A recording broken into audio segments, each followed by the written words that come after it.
네, 인류의 국가 제도에 여러 가지 형식이 있습니다. 왕이 다스리는 왕정이 있고 또 소수의 지도자가 다스리는 고대의 귀족 정치가 있습니다. 또한 그 소수로 이루어진 귀족 정치가 발전하고 확대되면은 공화정이라고 하는 것이 출현합니다. 또 이 공화정은 한마디로 집단 지도 체제입니다. 이것이 발전하면은 모든 사람의 민의를 수렴하는 민주정치로 발달합니다.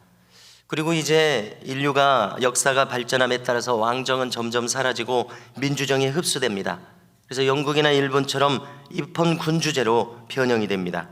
이렇게 인간은 인간 중심의 정치 제도로 발전되는 그러한 제도를 가질 수밖에 없었습니다. 역사가 이어오면서요. 그러나 오늘 성경은 우리에게 밝히 알려줍니다. 가장 이상적인 통치는 하나님께서 친히 다스리시는 신정 통치임을 가르쳐 줍니다. 비록 현대인들은 이것을 인정하지 않을 것입니다.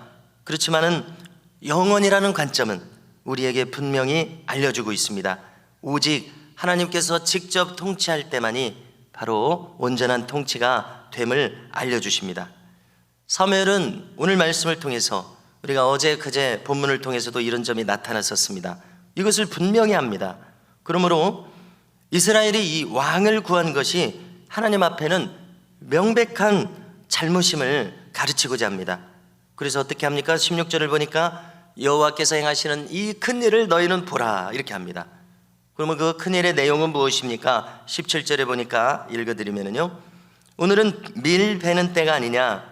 이 말씀의 때가 공교롭게도 지금 이 5월달하고 딱 맞는 것을 알 수가 있습니다. 밀 베는 때 아니냐. 내가 여호와께 아뢰리니 여호와께서 우레와 비를 보내사 너희가 왕을 구한 일 곧 여호와의 목전에서 범한 죄악의 큼을 너희에게 밝히 알게 하시리라 이렇게 말합니다. 그러니까 폭풍우가 몰아치게 해서 그 두려움이 엄습하게 하므로 하나님께서 진노하고 계심을 드러내겠다는 그런 뜻 아닙니까? 그 결과를 보니까요, 18절에 어떤 일이 있었습니까? 이에 사무엘이 여호와께 아뢰매 기도했다는 뜻일 것입니다. 여호와께서 그날에 우레와 비를 보내시니 모든 백성이 여호와와 사무엘을 크게 두려워하니라 이렇게 말씀합니다. 이렇게 우레와 비, 풍랑이 그 천둥 번개가 임하면서 이런 두려움이 엄습하니까 사람들이 하나님과 또 이 주의 종을 두려워했다는 뜻입니다. 참으로 이것은 믿을 수 없는 일이었습니다. 인간의 기도로 자연이 움직이게 되는 결과입니다. 이 사무엘은 큰 믿음으로 이것을 행했다고 볼 수밖에 없는데요. 자, 이것은 어디에서 왔겠습니까? 그가 주님과 친밀한 데서 왔다고 밖에 우리는 이해할 수가 없습니다. 자, 어쩌면 사무엘은 자기 500년 전의 조상 모세를 떠올렸었는지도 모르겠습니다. 자, 모세가 어떤 일을 일으켰습니까?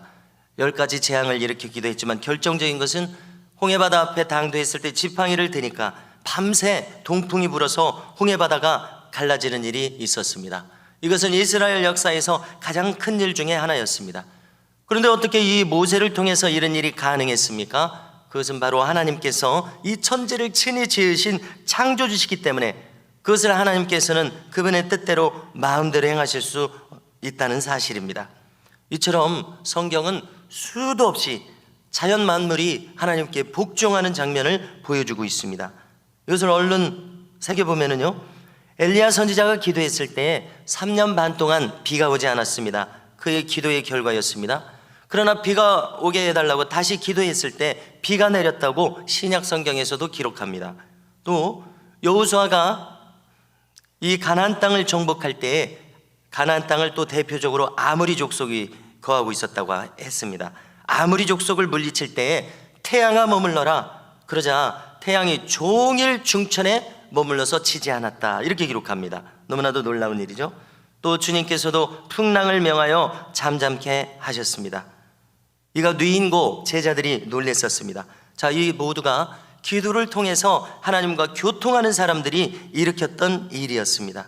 하나님께서 함께 하신다는 증거였습니다. 또 기도하는 분들의 큰 믿음을 나타낸 일들이었습니다.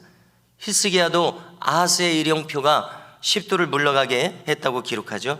자, 이 일을 직접 당했을 때 백성들은 너무나도 두려워했던 것입니다.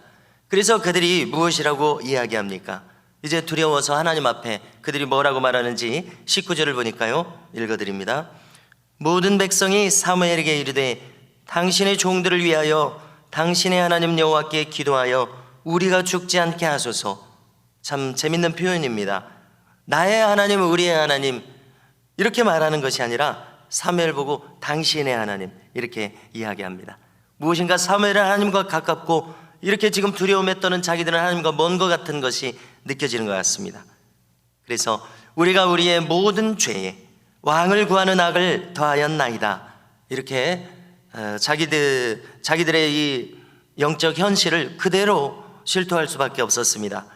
그러자 사무엘이 백성들에게 이제 그러면은 너희들이 어떻게 마땅히 행해야 할 것인지 그 길을 알려줍니다.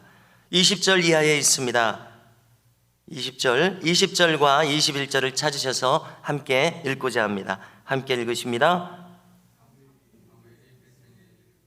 두려워하지 말라. 너희가 과연 이 모든 악을 행하였으나 여호와를 따르는 데에서 돌아서지 말고 오직 너희의 마음을 다하여 여호와를 섬기라. 돌아서서 유익하게도 못하며 구원하지도 못하는 헛된 것을 따르지 말라. 그들은 헛되니라. 아멘. 우상을 섬기지 말라는 말씀입니다.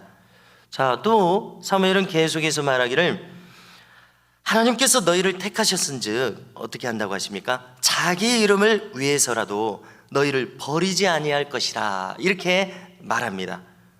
하나님의 이름으로 자기 백성을 삼았기 때문이라는 것입니다. 자, 이것을 우리가 이해하기 위해서 사람도 마찬가지임을 알 수 있습니다. 자, 한마디로 우리가 표현한다면 부모님들의 최대 약점은 자식들입니다. 자식이 요구한다면, 자식이 진심으로 요구한다면, 간절히 원한다고 한다면 들어줄 수밖에 없는 것이 부모님의 처지입니다. 왜 그렇습니까? 뭘 설명할 길이 없습니다. 부모이기 때문에 그렇습니다. 자, 마찬가지로 하나님의 최대 약점도 이것이라는 것입니다. 만일 우리가 하나님의 자녀됨이 분명하기만 하다면 미사여구를 동원해서 하나님을 부를 필요가 없을 것입니다. 아버지 하나님이라고 부르면서 나에게 이것이 필요합니다, 이 일을 행해 주시옵소서, 이렇게 간구하게 될 것입니다. 그래서 어떤 목사님은 이렇게 말씀하시는 것을 제가 들어본 기억이 납니다. 뭐냐면은 부모 자식이 아니니까 구하지 못하지, 이렇게 설교하는 것을 들어봤습니다. 부모 자식이 아니니까 당당하게 구하지 못하지, 이렇게 설교하는 것을 들어봤는데요, 참으로 일리가 있습니다. 부모 자식 사이가 분명하기만 하다면 우리는 친밀히 두려워하지 않고 가까이 하나님 앞에 나아가 우리에게 필요한 것을 담대히 구할 수 있을 것입니다. 왜냐하면 하나님은 우리의 아버지시기 때문에 그렇습니다. 하나님께서는 구하는 자에게 들어주시는 하나님이신 줄 믿습니다. 왜 그렇습니까? 오늘 말씀 표현을 보니까 자기 이름을 위하여, 자기 명예가 걸려있는 일이라는 것입니다. 자기 이름을 위하여.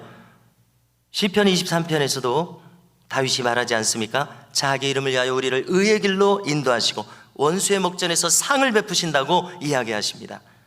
자, 마지막으로 사무엘 자신에 대한 것을 이야기합니다. 뭐라고 말합니까? 나는 너희를 위하여 기도하기를 쉬는 죄를 결코 범치 않겠다고 다짐합니다. 사무엘의 사명감을 우리는 알 수 있습니다.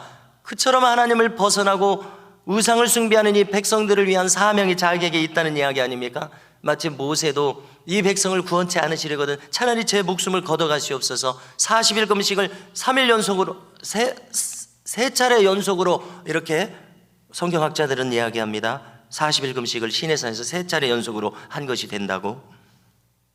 사무엘도 이런 사명감을 느끼고 있습니다. 너희를 위해서 기도하는 자를 결코 쉬지 않겠다. 그리고 덧붙여서 의의 길을 너희들에게 가르치겠다 다짐합니다. 사무엘은 자기 남은 생에, 이제 이 백발이 성성한 사무엘이 자기 남은 생애의 사명을 분명히 알았습니다. 그런데 그 사명의 결론적인 것이 뭔가 하면 기도하는 일이라는 겁니다. 그것은 하나님과 교통하는 일이었습니다. 또 백성들의 신앙을 염려하는 기도였습니다.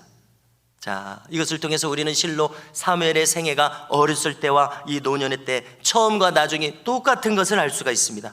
그는 자기 사명이 무엇인지 아는 사람이었습니다. 가장 좋은 길이 무엇인지 아는 사람이었습니다.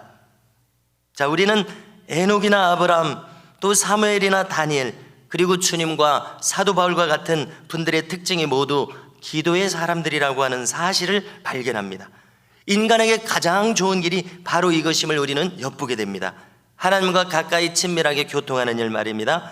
그러므로 우리도 이것을 닮아서 우리의 남은 생애 동안에 우리 모두가 하나님과 더 가까이 친밀한 자가 되는 삶을 살아가기로 추구하고 또 다짐하는 이와 같은 은혜가 우리 모두에게 임하시기를 주님의 이름으로 축복합니다.